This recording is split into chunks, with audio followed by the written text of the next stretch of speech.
So greetings and welcome to another segment of Wild Treasures of an Outdoorsman. My name is Peter Updike. We got a full plate of stuff I'm going to share with you tonight.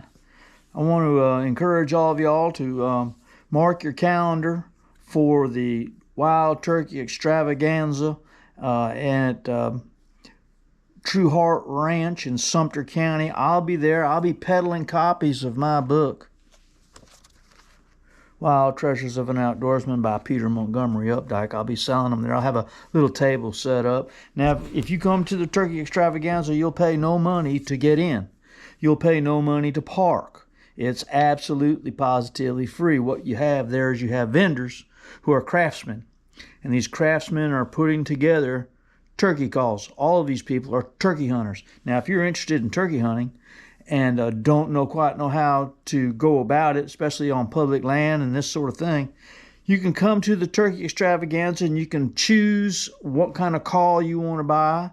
You can choose what kind of tactic you want to attempt, and you can get all of the information from the professional turkey hunters. They're professionals because they're making their own calls. They're craftsmen, and they have inside knowledge on what works and what doesn't. So you'll have the opportunity to talk to, as well to talk to me, if you wish, about hunting and fishing and all things connected. We talk about anything. We talk about deer hunting. We talk about wildlife management areas. We talk about turkey hunting. We talk about life's adventure. Yeah, come by and see me. Again, that's at the True Heart Ranch in Webster, Florida.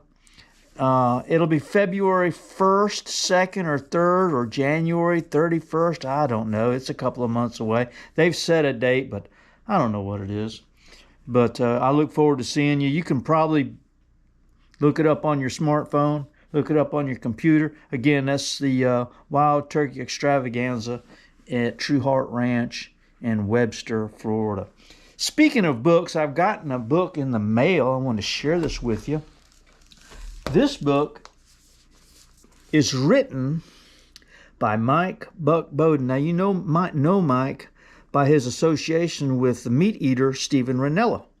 Mike has a outfitting business in Alaska, and he wrote this book. I'd been following Mike a lot on Instagram, and when he announced that he was going to be publishing his first book, well, I was on board, right? Of course I was. I couldn't wait to get it. And man, was I surprised when I finally got it. I bought the book like 4 months ago, and I'd early purchase, and pre-ordered the thing. And then it's entitled Hidden Alaska, Ramblings of a Master Guide. And I am so impressed with the book itself.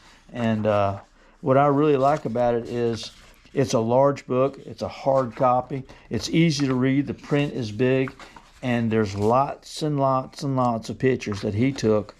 And I really thought it was going to be a hunting book. You know, I thought it was going to be about hunting in Alaska. And yeah, he shot the bull moose. It's the biggest bull moose ever. And yada goes. But that's not the book at all. The book is actually chronicling his personal experiences growing up. I think he's from Illinois.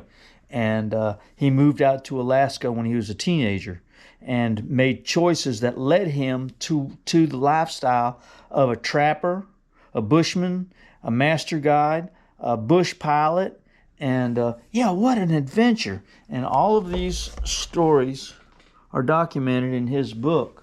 And I've been reading them just page by page, not getting too in a hurry to finish reading it too quickly, but just his life early on in Alaska, and how he ended up in Alaska, and the choices that he made, and and fantastic pictures. Horses in the cabin. He was able to, homestead.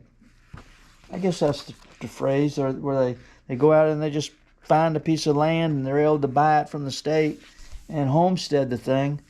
And log cabins, horses, dogs, moose. I messaged him. I told him, I said, man, I'm never ever going to complain about how hard deer hunting is here. on public land in Florida after reading your book. Man, life is a challenge, and for them, they're just stepping it up a notch more and more and more and more. And I'm just so impressed with the book. I'm so impressed with the life and the man. And yeah, I'm sure if you wanted to get a copy, it's probably on Amazon. Hidden Alaska, Ramblings of a Master Guide. Again, his name is Mike Buck Bowden. And it's some fine reading. I'm going to look forward to getting more into that. Anyway, I've got one other thing here I want to show you.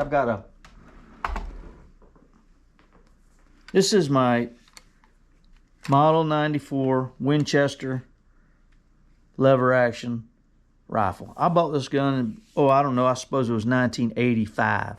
1984, 85, I bought this rifle, and I've had it ever since. It's a great gun. Look how beautiful that thing is, man. The funny thing about this gun is that, other than it's just a Model 94, is that it is chambered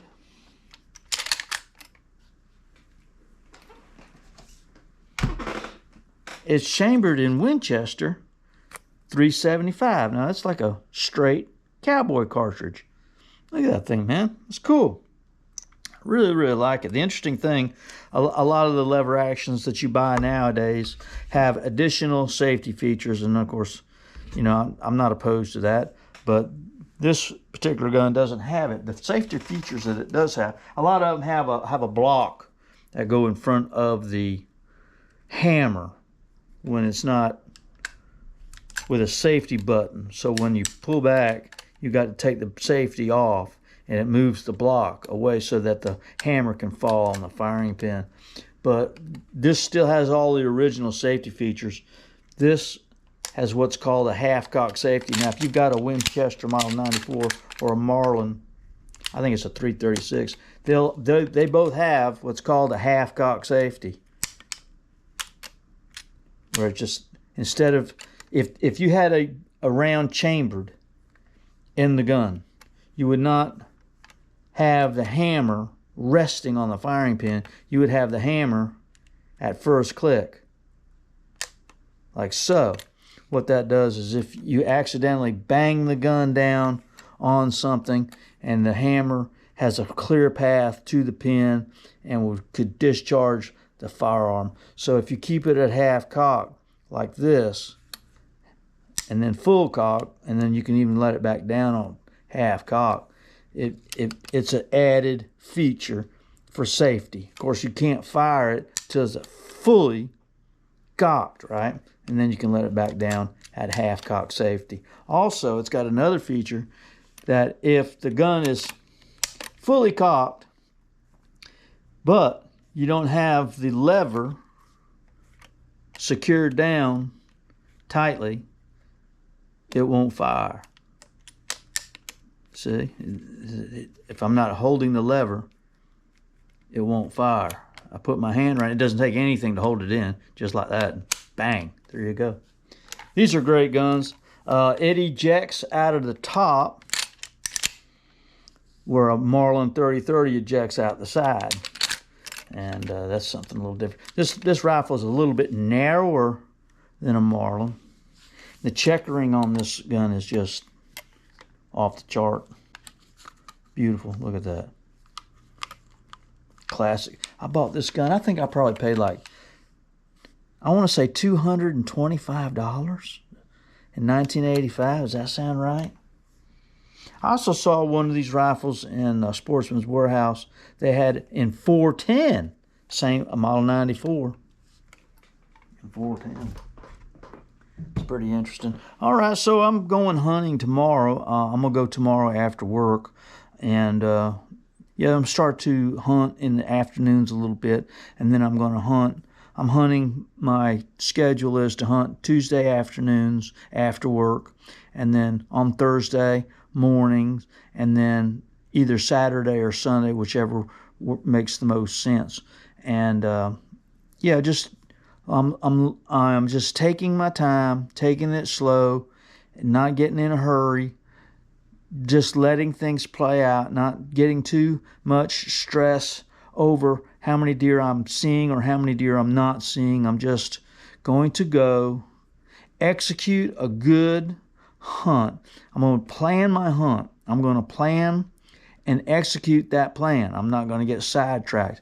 Many times we get sidetracked, we get there, and maybe we're going to our stand and we don't see the tracks that we've been seeing. Maybe we don't see as much sign. Maybe it's been raining here. We got probably a half an inch to an inch of rain yesterday and today, and tonight I probably might get a little bit more. So it's a good chance that I'll be going to my stand tomorrow and I won't see a single track. And I just have to keep that in mind, that just because you don't see tracks, tracks send a mixed signal. You can have a deer, a hyperactive deer running up and down a trail, leaving tracks everywhere. And it will give you the impression that there are just deer all over the place when the whole time it's just one deer, right? And then again, you can have 2 or 3 deer that barely get up and move and leave very few tracks at all, but there you've got more deer there than you do anywhere else. So yeah, you've got to learn to weigh out things and time between rainfall. And you can go to see a track that's really fresh, and wow, look at that track, it's really fresh, and then it hasn't rained all week, and then you go back and you see the same track, you think to yourself, wow, that hadn't changed a bit, and I know for a fact is over a week old. So yeah, you've got to learn to read sign, and you've got to learn to interpret everything that you see, and it can be tricky, right? And yeah, I'm still learning, and the sign that I don't see is the sign that I'm looking for, and that's just the way it is. All right, well, we love you guys. Again, that's Mike Buck Bowden, Hidden Alaska, Ramblings of a Master Guide. And another thing about this book is very little of it's been edited. All of it is his words. You can tell when you're reading it, kind of like my book. When you read my book, you're reading my words. There's very little editing that's taken place. Very little editing that's taken, and the pictures are remarkable. And it really just chronicles. It's not really a hunting story. It's just chronicling his experience moving out to Alaska at a very young age, teenager, and taking up the trade of a trapper and then a master guide, bush pilot. What a great experience. I encourage you, get you a copy. You won't be sorry. All right, love you guys. Talk to you soon. See ya. Bye.